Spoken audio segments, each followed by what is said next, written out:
He was hanged first, suspended by the neck until consciousness began to fade, but cut down before death could claim him. Still alive, still aware, he was tied to a ladder. What followed was a form of torment designed not just to kill, but to destroy. His body was violated, desecrated in ways meant to symbolize the corruption he had brought to the kingdom.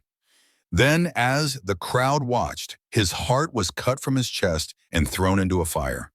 Finally, his head was severed. His body was divided into quarters. The pieces were sent to cities across England, his head to London Bridge, his limbs to York, Bristol, Dover, and Newcastle. This was not an execution. This was erasure, a message written in blood and bone, sent to every corner of the realm. No subject, no matter how close to the king, could rule in place of the crown. Power abused without restraint would not be quietly buried. It would be broken apart in full view of all. Edward II, imprisoned and powerless, could only learn of the fate of the man he had trusted above all others. Despencer's death marked the symbolic end of Edward's reign.